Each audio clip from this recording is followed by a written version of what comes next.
चलो ध्यान दो, ये एक्सरसाइज 3 का एग्जाम्पल नंबर 14 है। कौन सा है? एक्सरसाइज 3।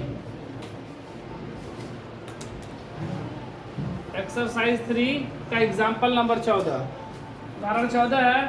इस सवाल में क्या बोल रहा है कि बेंगलोर के एक बस स्टैंड से, बेंगलोर के एक बस स्टैंड से यदि हम 2 टिकट मलेश्वरम के, कितना टिकट? 2 टिकट मलेश्वरम के तथा 3 टिकट यशवंतपुरम के खरीदे तो कुल लागत मेरा कितना लगा? 46 रुपया। कितना टिकट लिए हैं? 2 टिकट मलेश्वरम का लिए और 3 टिकट यशवंतपुर का।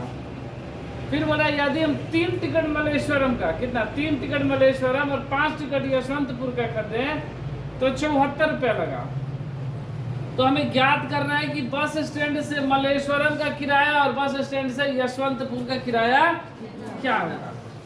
ठीक है, तो हमको 2 जगह का टिकट लिए हैं, तो इसलिए माना कि बस स्टैंड से लिए है ना, बस स्टैंड से पहला टिकट मलेश्वरम, बस स्टैंड से मलेश्वरम का किराया मान ले कितना?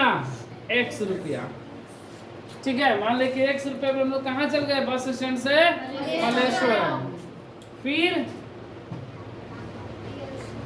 बस स्टैंड से यशवंतपुर, यशवंतपुर का किराया कितना हो गया? किराया बराबर y। अब प्रश्न से किराया कितना है? x रुपया और एक किराया y। बोला क्या को टिकट लिए हम? 2 टिकट मलेश्वरम का लिए हैं। तो अगर जाने का किराया x रुपया लग रहा है, मतलब एक टिकट का दाम x रुपया है, तो 2 टिकट का दाम कितना हो जाएगा? 2x। मलेश्वरम का ही है ना, तो ये हो गया 2x। और फिर यशवंतपुर का कितना? 3 टिकट 3y। और तो कुल लागत मतलब दोनों को जोड़ दिया जाएगा तब ना कुल, तो कुल लागत मतलब 3x + 2y बराबर 46। ये हो गया समीकरण 1। पुनः प्रश्न से फिर क्या बोल रहा है कि यदि हम 3 टिकट मलेश्वरम का लिए, कितना टिकट? 3। एक का दाम x रुपया, तो 3 का दाम 3x।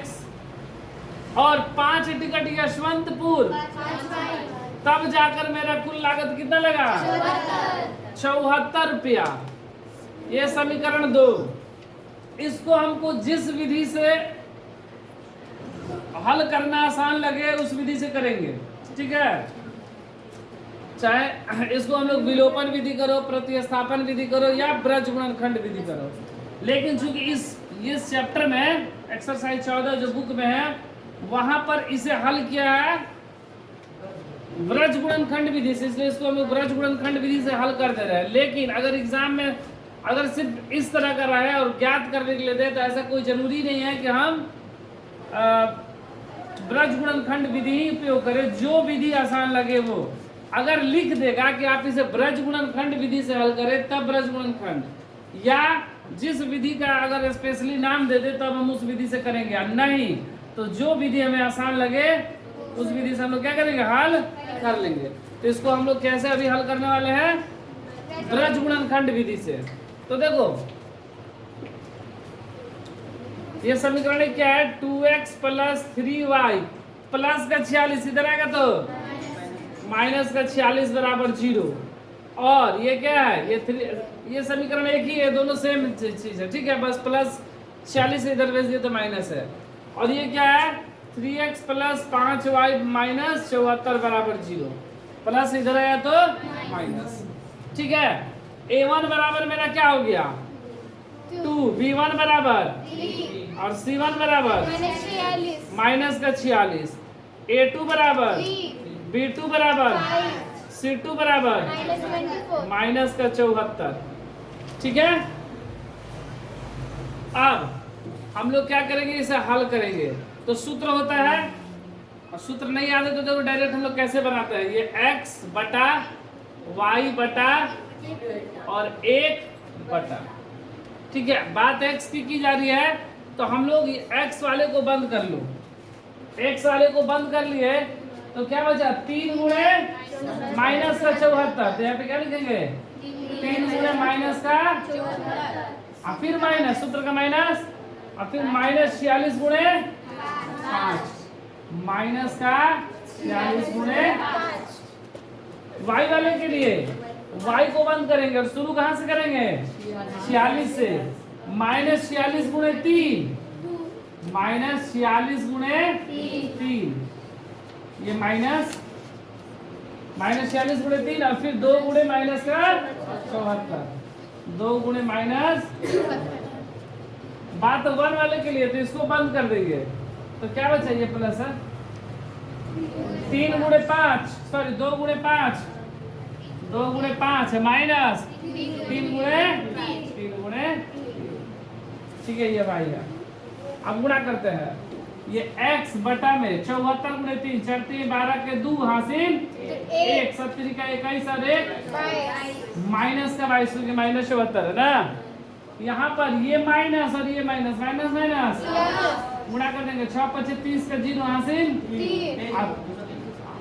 4 5 20 और 3 230 बराबर y बटा में ये गुणा करेंगे, 36 18 का 8 हासिल 1, 4 3 12 1 माइनस का 138, फिर ये माइनस और माइनस प्लस, ये कितना हो गया, 4 दूनी 8 7 दूनी 14 148 बराबर 1 बटा में 5 दूनी 10 और तीसरी का ये x बटा में, ये प्लस माइनस है ना, तो घटा देंगे ना, तो 230 में से 222 गया, कितना बचा, 8 प्लस का 8, ये 148 में से 138 से गया, क्या बचा, प्लस का 10 बराबर, ये 10 में से ना गया 1, एक बार ये दोनों बराबर, x बटा में 8 बराबर 1 बटा में 1, एक बार y बटा में 10 बराबर 1 बटा में 3 गुणा, तो x बराबर 8, 3 गुणा y बराबर 10।